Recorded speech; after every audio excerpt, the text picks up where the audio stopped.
आपके 4 पुत्र हैं, इनको पुत्र नहीं मानिएगा। चारों वेद के सारांश आपके घर में 4 रूप में अवतार लिए हैं। हाँ, ये राम जी शिव जी के प्राण हैं। ये राम कथा यहां क्यों हो रही है पता है? इधर कन्हैया बैठे हैं और उधर नागेश्वर महादेव बैठे हैं, दोनों के बीच में राम कथा चल रही है। अभी आज सुबह पूज्य राजू पुजारी जी कमरे में आए थे। थोड़ी वार्ता हुई इनसे। बोले महाराज आप यहां कथा गाने आए नहीं हैं, आप बुलाए गए हैं। और ये सुल्तानिया परिवार ने आपको नहीं बुलाया है, स्वयं श्रीदारी द्वारिकाधीश भगवान राम जी की कथा सुनना चाहते हैं, इसलिए आप बुलाए गए हैं। और मैं आपको बताऊं, आप लोग सामने बैठे हैं, लेकिन भले आप बैठे हैं, मैं इसी भाव से कथा सुना रहा हूं कि कथा को साक्षात भगवान श्री द्वारिकाधीश श्रवण कर रहे हैं, उसी भाव से मैं गा रहा हूं यहां पर। ये मेरा सौभाग्य है, मेरा सौभाग्य है। गुरुदेव ने कहा महाराज आपके 4 पुत्र हैं, 4 में से सांवले कितने हैं? कौन कौन? राम जी और भरत जी। और गोरे कितने हैं? 2, लक्ष्मण जी और शत्रुघ्न जी। गुरुदेव ने कहा आपके चारों बच्चे 2-2 की जोड़ी में रहेंगे, सांवले गोरे सांवले गोरे। सांवले राम के साथ गोरे और सांवले भरत जी के साथ गोरे शत्रुघ्न जी रहेंगे। लक्ष्मण जी बचपन से ही राम जी को अपना सर्वस्व मान लेंगे। 12 ते निज हित पति जानी, लक्ष्मण राम चरण रति मानी। कौशल्या मैया ने कहा गुरुदेव हमारे पास एक समस्या है। गुरु जी पूछे कैसी समस्या? मां कौशल्या बोली जब मैं राम और भरत को एक ही पालने में सुला देती हूं तो मैं स्वयं नहीं पहचान पाती हूं कि कौन राम है कौन भरत है, इसका क्या उपाय है? गुरुदेव मुस्कुरा कर कहे महारानी जब दोनों बच्चों को एक पालने में सुलाइएगा ना, तो उसके बाद आप दोनों बच्चों की आंख को देखिएगा, नेत्र को। मां ने पूछा उससे क्या होगा गुरुदेव? गुरुदेव ने कहा कि जिस बच्चे की आंख सामने वाले बच्चे के मुख पर टिकी हो, समझिएगा वो आपका राम है। और जिस बच्चे की आंख सामने वाले की चरणों में जाके टिकी हो, समझ लीजिएगा वो आपका भरत है। गुरुदेव ने पहचान करने का ढंग बताया। अब ये भाव स्वभाव चल ही रहा था, तब तक बधाई गाने वाले आ गए। दिल्ली में बधाई गाने वाले आते हैं बेटा बेटी होने के बाद। आप समझ रहे हैं हम किसके बारे में पूछ रहे हैं? हाँ वही वही वही वही वही वही राजू जी यहां आते हैं बधाई गाने वाले। बधाई गाने वाले घर में बेटा बेटी को क्या बोलते गुजराती में? डिकरो डिकरो डिकरी डिकरी बोलते। डिकरा डिकरी डिकरा डिकरी। घर में जब डिकरा डिकरी हो ही जाए, आवो छू बधाई वाला। बधाई गाने वाला। समझ रहे हैं हम किसके बोल रहे हैं? मैं किसको बोल रहा हूं आप समझ रहे हैं? समझ गए? हाँ आते हैं। अयोध्या भी पहुंच गए और बाहर से ही गाने लगे चलो भीतर चलो। क्यों? अरे आंगने में बधैया बाजे, आंगने में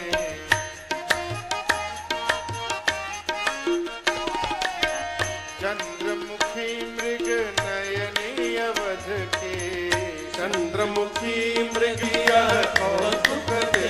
अब बीते रजनी जागने में बधैया बाजे, आंगने में बधैया बाजे, आंगने में बधैया बाजे, आंगने में बधैया बाजे, आंगने में। बोली रामलला सरकार की जय। अरे बधैया बाजे आंगने में। स्वामी जी कहते हैं लोग आनंद महोत्सव मना रहे हैं, आनंद महोत्सव चल रहा है। क्यों? जो जगत के माता पिता हैं वो अयोध्या वासियों को सुख देने के लिए बालक बने हुए हैं। आप समझ रहे हैं? जगत का जो पिता है वो बालक बना हुआ है। क्यों? अयोध्या वासियों को सुख देने के लिए। अपने स्थान से बिना नीचे उतरे आप किसी को सुखी करने वाले नहीं है, उतरना ही पड़ेगा।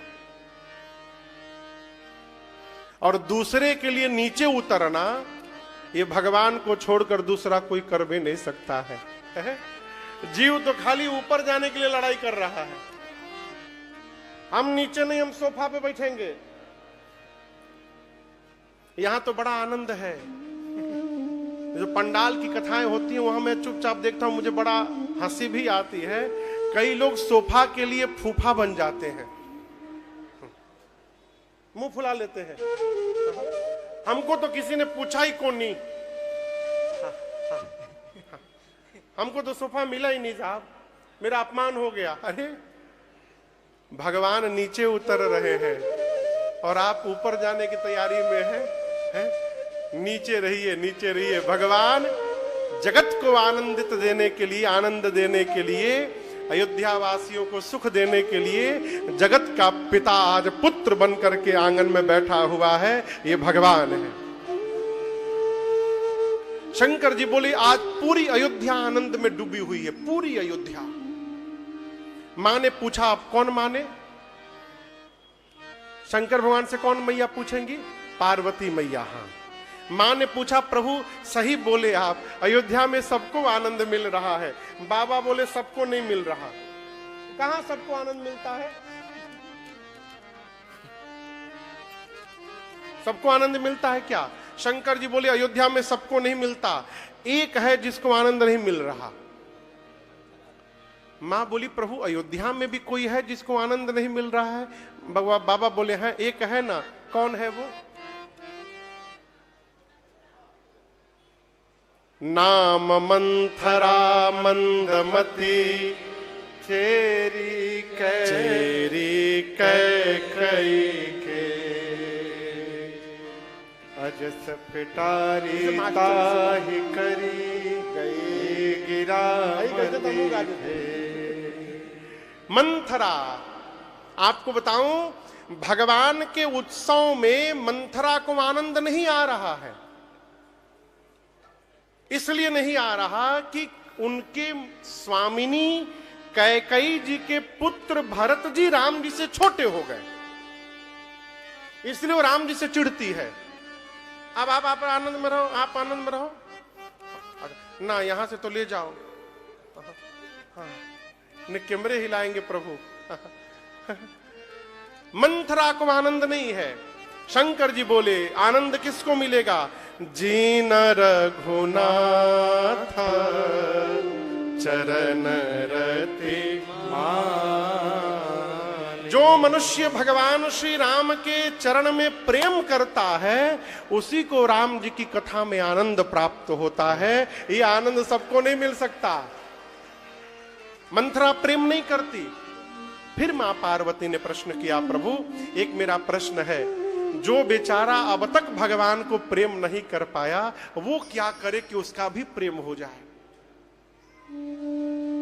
शंकर जी कहे देवी आपने बड़ा अच्छा प्रश्न किया, और राम जी के चरणों के प्रति प्रीति क्यों आवश्यक है इसको समझिएगा। शंकर जी कहते हैं देवी माया ने सबको पकड़ा है।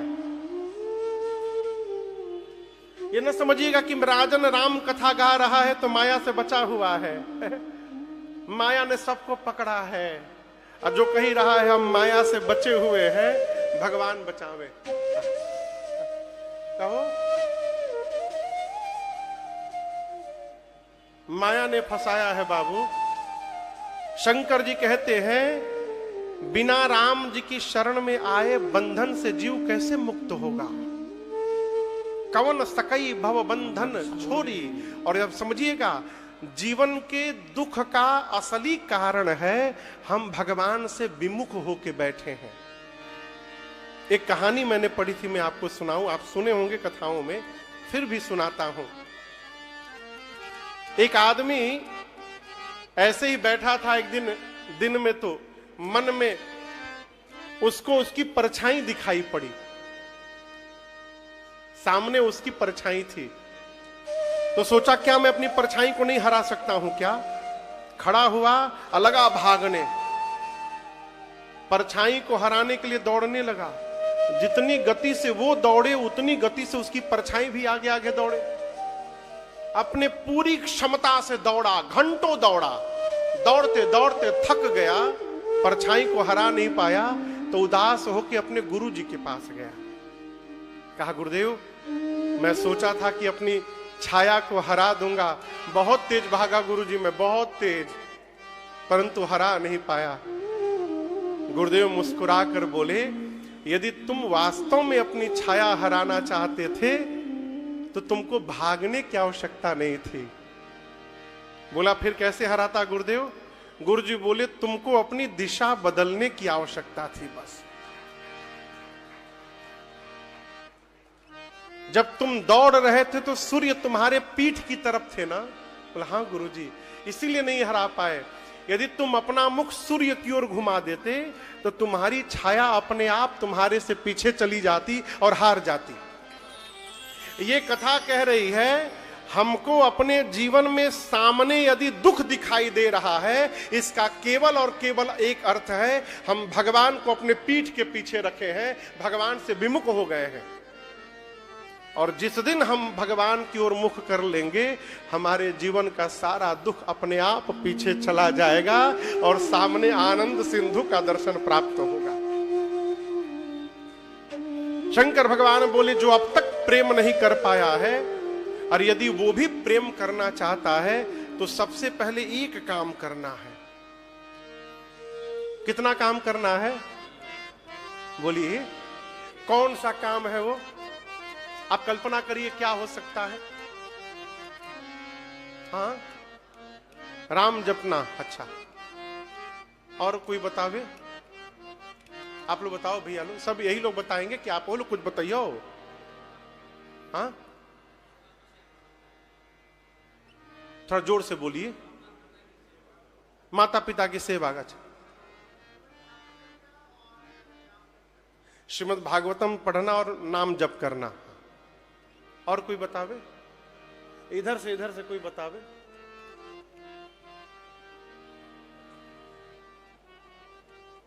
शंकर जी कहते हैं क्या करना है? एक काम बोलूं?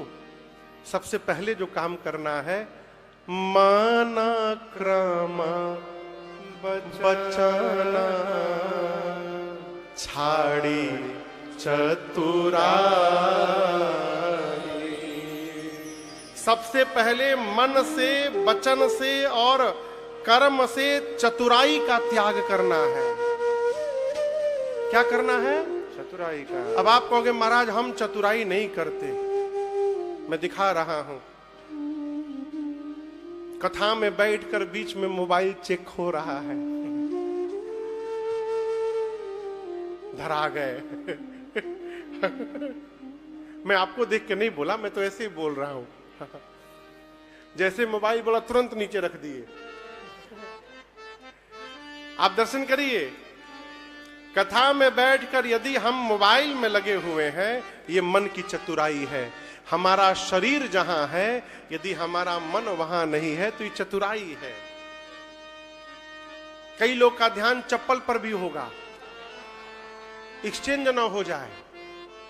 कई लोग का ध्यान शाम के भंडारे पर होगा, आज कौन कौन आइटम बना होगा, मजा आ जाएगा। ही चतुराई है। कर्म की चतुराई क्या है? सुंदरकांड बुरा न मानिएगा, सुंदरकांड जिसको याद होता है, सब लोग नहीं लेकिन कुछ कुछ लोग, मैंने देखा इसलिए मैं बता रहा हूं। एक व्यक्ति को मैं देखा, पाठ चल रहा था सुंदरकांड, उनको पूरा कंठस्थ था, तो वो पढ़ते कैसे थे वो देखिए। सब लोग बैठे समूह में, कलकत्ते की बात है, कैसे पढ़ते थे? जामवंत के वचन सुहाए, सुनी हनुमंत हृदय अति भाए। वो पढ़े और सबका मुंह देखें, किताब में ना देखें। क्यों? ये लोग जान जाए कि हम बिना देखे पढ़ रहे हैं, हमको सब याद है। ये कर्म की चतुराई है। हम तिलक इसलिए लगाए हैं कि लोग जाने कि हमहु भगत हैं, ये कर्म की चतुराई है। हम माला इसलिए लेके घूम रहे हैं, जैसे कोई महात्मा दिखा